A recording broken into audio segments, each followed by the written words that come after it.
위로 몰아서 성형을 해요. 왜 그럴까요? 그 이유는 저는 위 상단 마무리가 지금 커팅한 게 최종 마무리가 아니에요.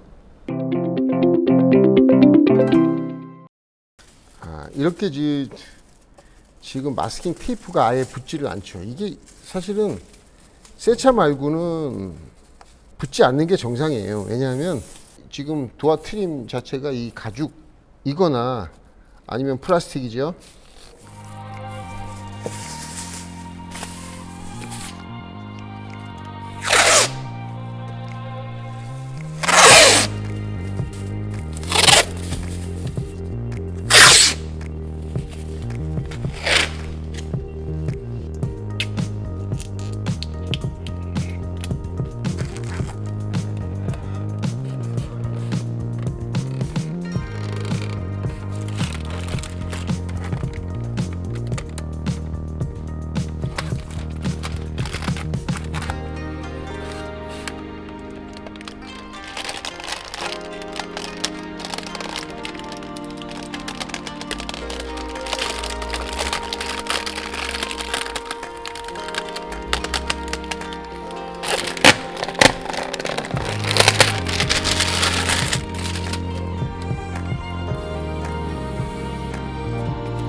지금 이 필름은 본드가 남지 않는 타입이기 때문에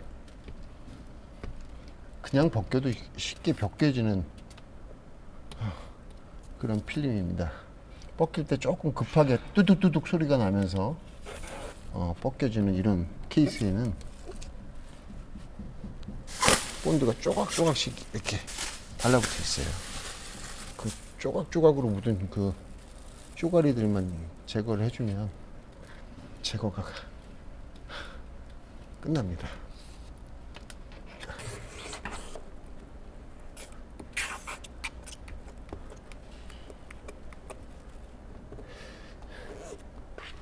어느 정도 그 유리의 사이즈를 옆유리 시공할 때 손으로 재단하는 방법입니다. 컴퓨터 재단이라든가 틀을 놓고서는 재단다해서 자르는 방식이 아니라 지금 보여드리는 방식은 손으로 재단하기 전에 필름을 커팅을 해야 되거든요. 커팅을 하는데 요만한 유리 한 장을 커팅을 하는데 필름을 1.5m짜리를 풀어갖고선 이만큼 자르면은 손해가 많죠. 또 필름이 비싼데 아깝죠. 1년 365일 반복되면은 그 쌓이는 그 버리는 필름이 아주 어마어마합니다. 한국처럼 이렇게 재단다이가 있는 방식에서는 잃어버리는 로스가 별로 일어나지 않습니다. 제가 이번에 애리조나에 가서도 시공점에서 한 롤을 갖고 6대에서 6대 반. 한국에서는 이거 12대, 최소 10대에서 12대 풀시공 할 수 있어요. 한 롤 갖고. 실제 자르는 걸 봤더니 필름을 이런 재단 다이가 없다 보니까 뚝뚝 자릅니다. 그 틴팅 재단 방법과 한국에서 좀 차이점이 있는 것 같아요. 그래서 일단은 좀 전략해서 자르시려면 이 사이즈를 재셔야 돼요. 대충 이 정도, 65cm. 요게 보통 40cm, 45cm를 넘지 않아요.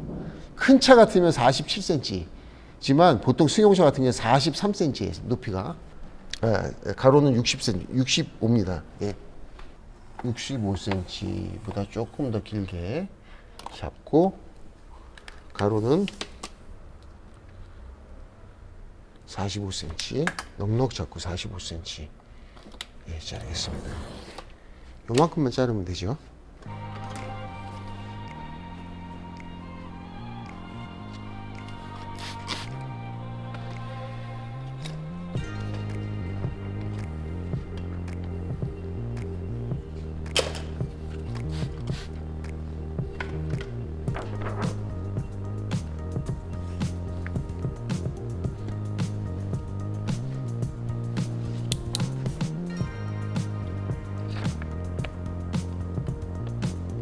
먼저 상단은 트리밍을 해줍니다.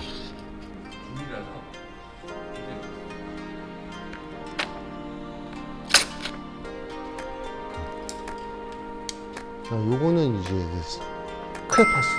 예. 그요? 라인을 그려줍니다.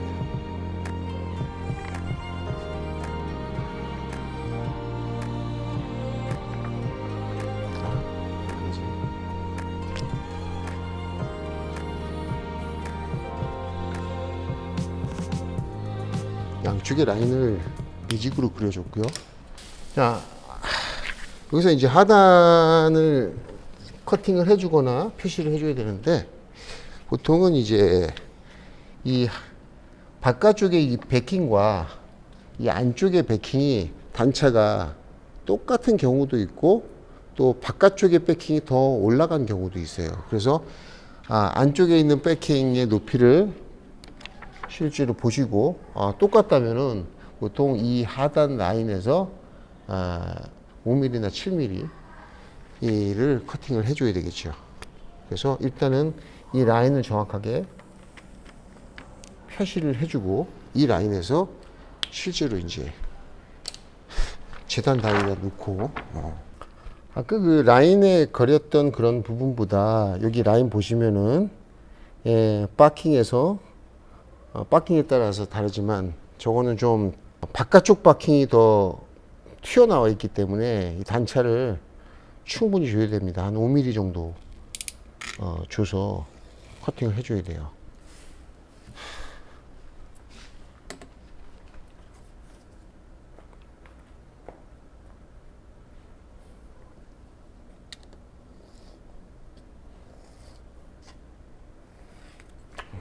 자, 그래서 이쪽을 커팅해 준 다음에 이제 하단이죠. 하단은 보통 한 7mm 정도 주겠습니다. 예. 왜냐하면 안쪽에 그 몰딩이 있다고 치면은 내부의 그 몰딩보다 필름이 조금 더 들어가줘야 유리가 오르락 내리락 할 때 그 베킹에 걸려서 탁탁탁탁 걸려서 일어나는 현상을 줄일 수 있겠죠. 너무 바짝 똑같이 바킹하고 똑같이 잘라버리면 나중에 하자가 생길 확률이 있습니다. 그래서 여기는 좀 거의 맞춘다는 개념보다는 조금 더 길게 7, 8mm 정도 잡아서 커팅을 해주겠습니다. 물론 여기를 끝에 모서리를 자르시는 분들도 계시고 안 자르시는 분도 계시지만 직각으로 되어 있으니까 뭔가 불안한 마음이 들고 뜨지 않을까 라는 생각 때문에 자꾸 따주시는데, 실제로 필름 붙일 때는 이게 따주고 안 따주고에 따라서 뜨는 게 아니고요, 유리의 굴곡이 심해서 이런 데가 일어나는 경우가 많습니다. 테두리가 일어나는 경우는 아주 많지는 그런 케이스는 많지는 않아요. 네, 그렇습니다.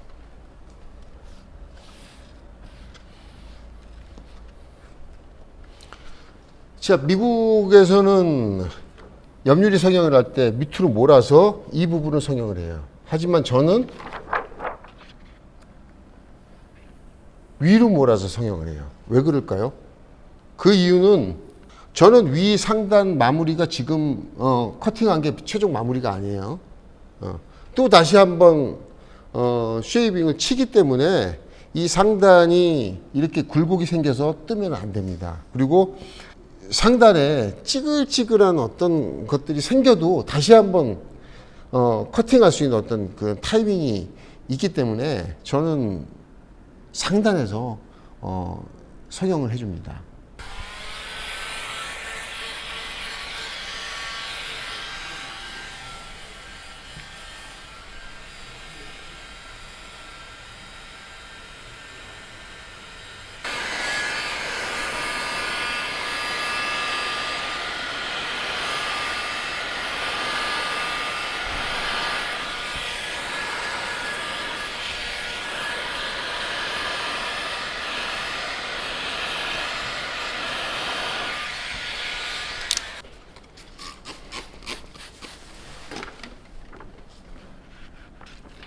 이 테두리 부분이 이 백킹 때문에 안에서 그 어떤 이 피크 엣지 작업을 하는 과정에서는 저 깊은 곳까지 들어가질 않아요. 그래서 이 깊은 곳은 살짝 유리의 모양대로 다 해서 먼저 따줘야 되겠죠.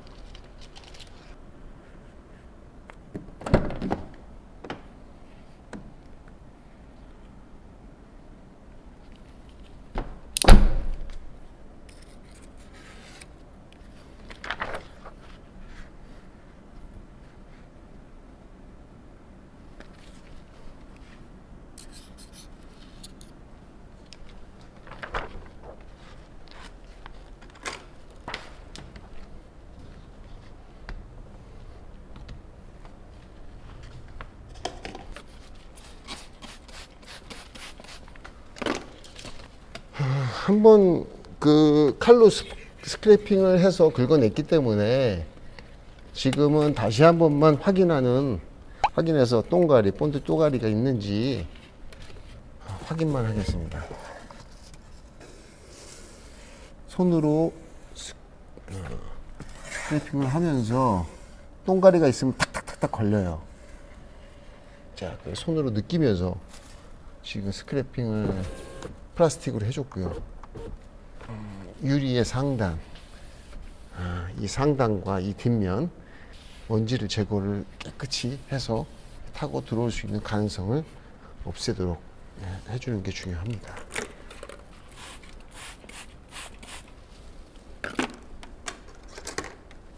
이제 청소를 해야 되겠죠.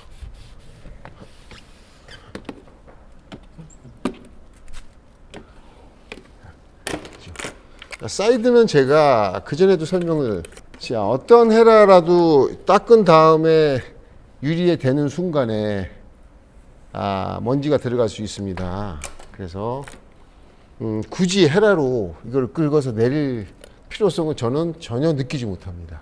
또 여러분도 이렇게 따라 하시면은 그렇구나 라고 인정을 하지 않겠나 라는 생각이 듭니다. 자, 테두리의 먼지는 물로 흘러서 내려라. 아마 생각도 못 하셨을 거예요. 다 헤라로 닦아야지 먼지가 닦아진다고 생각하실 텐데, 그냥 물로만 흘려내려도 충분히 닦일 수 있다는 것을 제가 직접 한번 보여드렸습니다. 자, 저는 이걸 지금 한국에서도 그렇고 미국에서도 그렇고 전부 다 벽에다 붙여갖고서 이면지를 띄어서 와요. 근데 왜 거기서 그걸 다 띄어서 오는지, 왔다 갔다 하는데 시간이 걸리고 그냥 바로 그냥 띄면 되는데,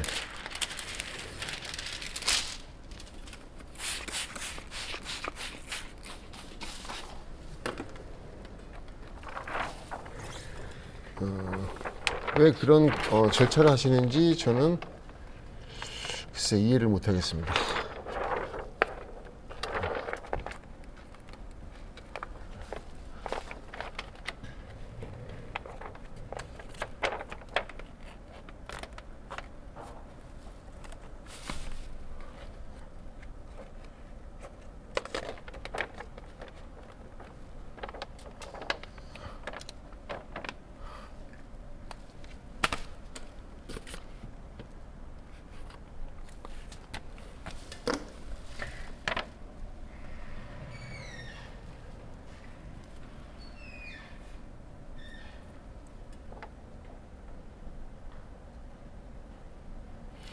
보시면 양쪽 테두리를 커팅을 해놨죠.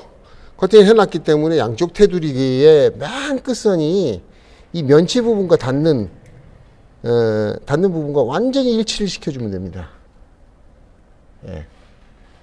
거의 다 일치가 됩니다. 그래서 틈이 하나도 없게 만들어주고요. 자, 그 다음에 이걸 딱 고정해 놓고 스퀴징을 해줍니다.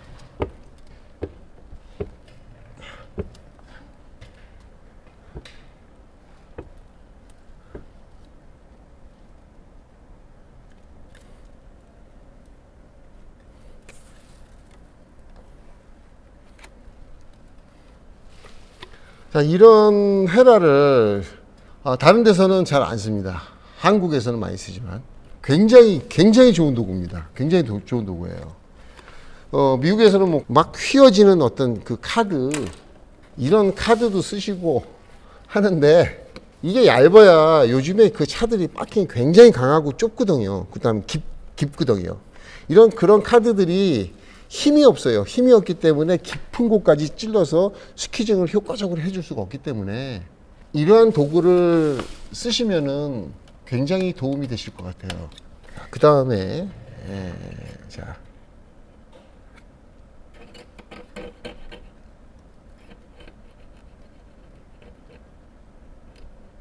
각도를 잡고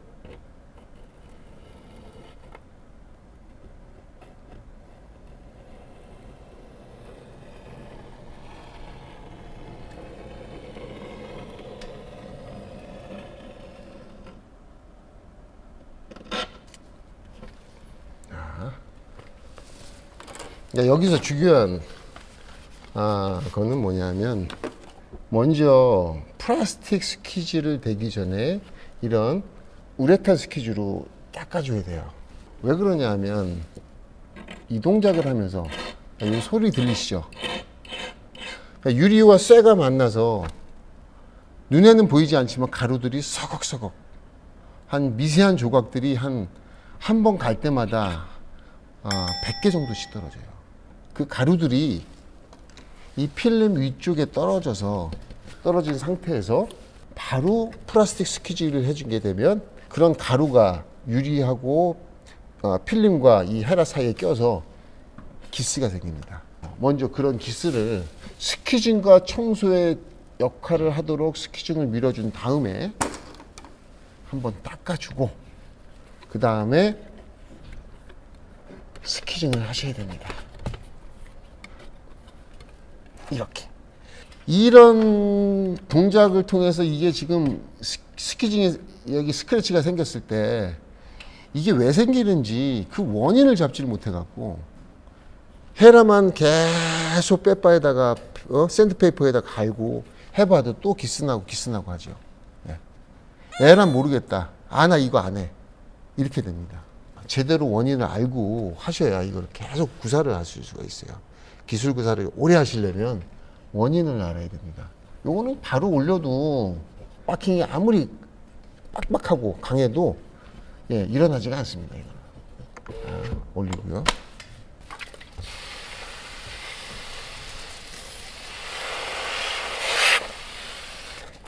오늘 정말 미국식으로 시공을 하네요. 이렇게 물이 도화트림에 흐르는데 줄줄 흐르는 거를 여러분들한테 보여주는 상황입니다. 죄송하게 생각합니다. 다음번에는 이런 도화트림도 싹 완벽하게 마스킹할 수 있는 어떤 툴을 제가 소개해드리기로 하고, 오늘은 양해를 해주시기 바랍니다.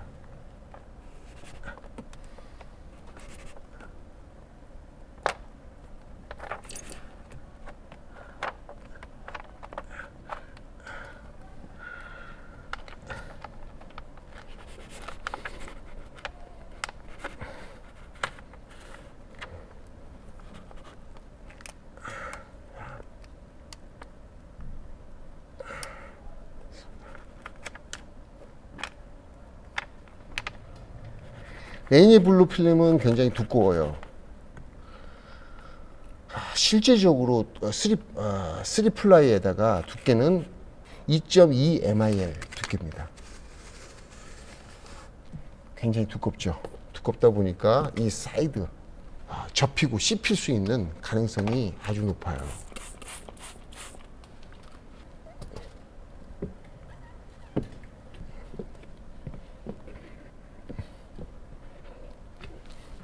저는 좌측이죠. 좌측으로 휜 헤라 또는 우측으로 휜 헤라를 이용해서 스퀴징을 해보도록 하겠습니다. 먼저 이렇게 휜 헤라로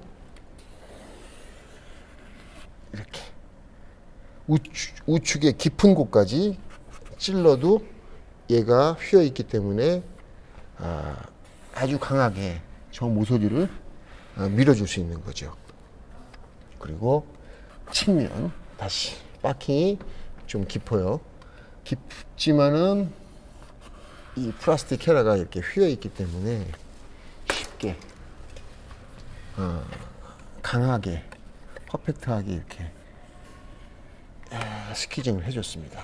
자, 저 박힌 왼쪽 깊은 곳에 집어넣어서 강하게 한 번에 잡아줘야 얘가 여기서 하자가 생기지 않습니다. 예. 됐습니다. 신경 시공이 끝났고요. 항상 하단에는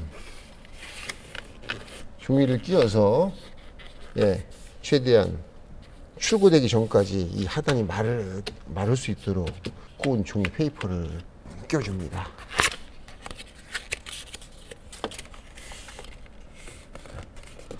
그리고 보면은 여기 측면에 살짝 꺾였던 부분이 이렇게 뜨고 이렇게 떴어요. 자, 이 상태에서는 다시 헤라로 스퀴징을 하는 일이 없어야 됩니다. 이렇게 뜬 것을 헤라로 스퀴징을 한다고 해서 얘가 잡히지 않습니다. 자, 보세요. 여기선 보이지 않지만 바깥에서 보면 살짝 떠 있습니다. 끝 라인에서 씹힌 자국이 있을 겁니다. 그래서 얘는 눈에 보이지 않지만 나중에 또 뜰 것이라고 간주를 해줘야 돼요. 자, 그래서 강하게 종이를 껴 넣어줬어요. 이렇게 접어서 얘도 밀어 넣어줍니다. 이 상태에서 한번 종이를 밀어준 상태에서 스퀴징을 해서 잡히면 끝난 거고요.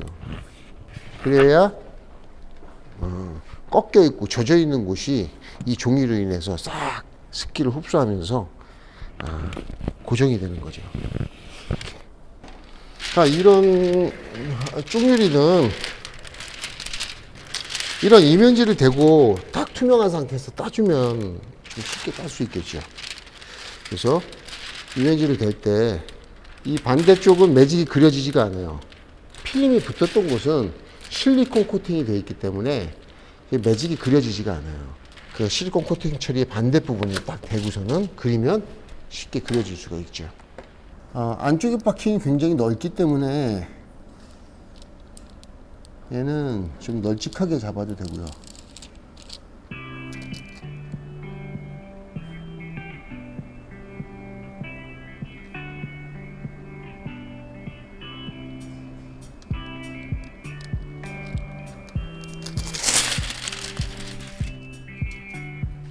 자르도록 하겠습니다.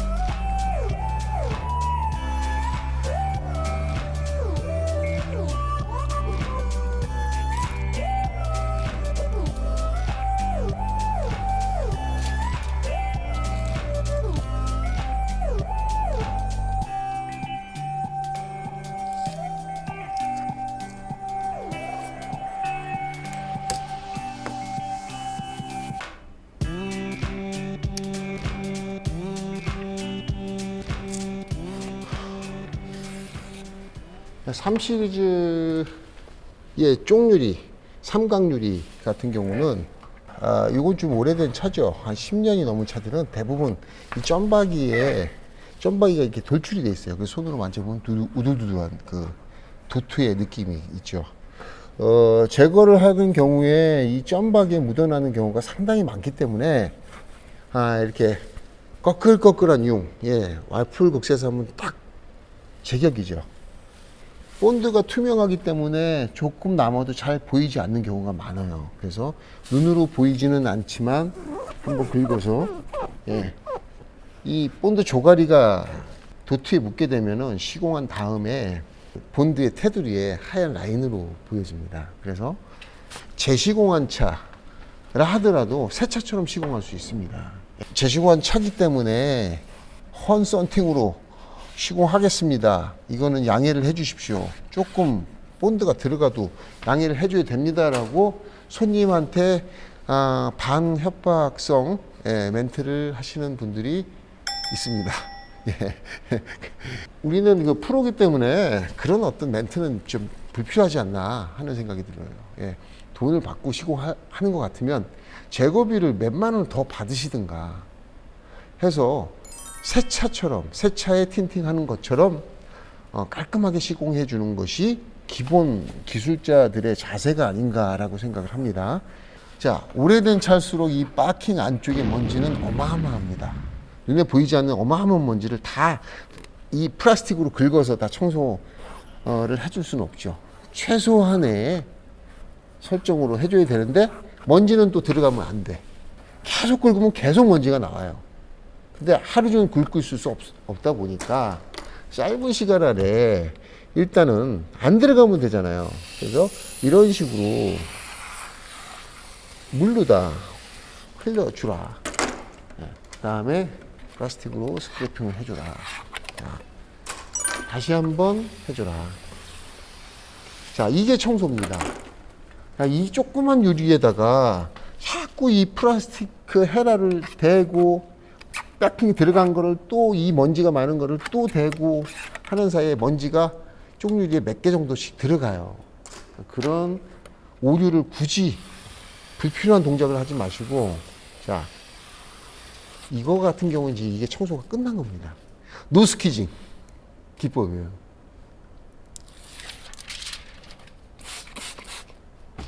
자, 필름을 집어넣습니다. 손으로 한번 닦아주고, 자, 해줘야 됩니다. 자, 필름을 오므려서 순차적으로 오므려서 자, 이런 모양으로. 자, 먼저 상단을 붙이지 않는다. 자, 이 모양을 만들어 준다. 그 다음에 벌리고 하단으로 쫙 내리는 순간에 필름이 쫙 퍼지면서 위로다 쭉 붙으면서 올라가요. 와우. 네. 이렇게 해서 필름이 움직임이 없어야 돼요. 이 쪽유리에 먼지 안 들어가는 기법은 청소도 잘 해야 되지만, 아까 지금 물 청소도 해야 되지만, 또 여기서 움직임이 많으면 이 바킹 안쪽에서 먼지가 타고서도 먼지가 쫙 들어갑니다. 예. 이러한 동작으로 필름의 움직임이 없이 집어넣어주고 쫙 펴지게 하는 단순한 동작으로 시공을 해주면은 아주 최대한 깔끔한. 썬팅의 실력은 이거보다 더 조그만 쪽유리, 이 조그만 거를 아주 효율적으로 깨끗하게 시공할 수 있는 사람들이 아주 많지는 않습니다. 썬팅의 꽃은 이런 조그만 유리고, 이런 조그만 유리를 완벽하게 케어할 줄 알아야 큰 유리도 케어를 잘 한다라고 생각을 할 수 있겠죠. 자, 이 조그만 유리에 먼지가 안 들어가게 하는 일이 훨씬 더 어렵습니다. 쪽유리 시공까지 레이니 블루로 2열, 그 다음에 삼각유리 시공을 마쳤습니다. 문을 닫고 한번 보시겠습니다. 1열 유리는 블랙 비반사 필름이 되어 있고요. 그 다음에 2열과 이 삼각유리는 이제 패션 나노 세라믹이라고 할 수 있는 세라믹의 금속 코팅, 스퍼터드 코팅을 얹고 그 위에다가 블루, 컬러 개념을 집어넣은 레이니 블루 필름의 시공 결과를 비반사 블랙과 그 다음에 레이니 블루의 시공 후의 결과물을 한번 보시겠습니다.